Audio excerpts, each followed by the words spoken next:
حضرت عثمان غنی کا دور تھا۔ ایک یہودی ایک صحابی کے پاس آیا اور کہنے لگا، میں نے آپ سے ایک سوال پوچھنا ہے۔ اس پر صحابی نے فرمایا، پوچھو۔ یہودی کہنے لگا، اللہ تعالیٰ قرآن پاک میں فرماتا ہے کہ میں ہر چیز پہ قادر ہوں، تو میرا سوال یہ ہے، کیا اللہ اپنے جیسا ایک اللہ بنا سکتا ہے؟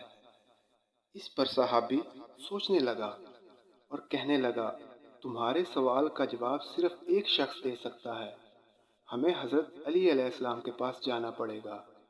سارے صحابی اکٹھے ہو کر حضرت علی علیہ السلام کے دروازے پر گئے، دروازہ کھڑکایا۔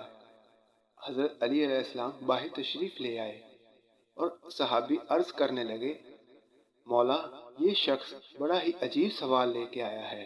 کہنے لگا ہے، اللہ ہر چیز پہ قادر ہے، کیا اللہ اپنے جیسا ایک اللہ بنا سکتا ہے؟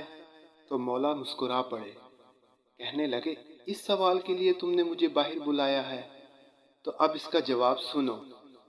اللہ تعالیٰ بالکل اپنے جیسا اللہ بنا سکتا ہے، ایک نہیں 10 بنا سکتا ہے، لیکن وہ سب مخلوق ہوگی، خالق صرف ایک ہوگا، وہ اللہ ہے، وہ وحدہ لا شریک ہے۔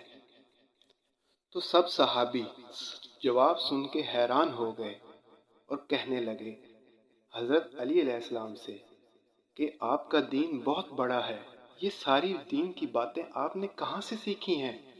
مولا عرض کرنے لگے، یہ میرے محمد صلی اللہ علیہ وآلہ وسلم کا لواب دین کا اثر ہے، جو میں ہر دین کی بات جانتا ہوں۔ مزید احادیث سننے کے لیے ہمارے چینل کو سبسکرائب کریں اور بیل آئیکن کا بٹن ضرور پریس کریں۔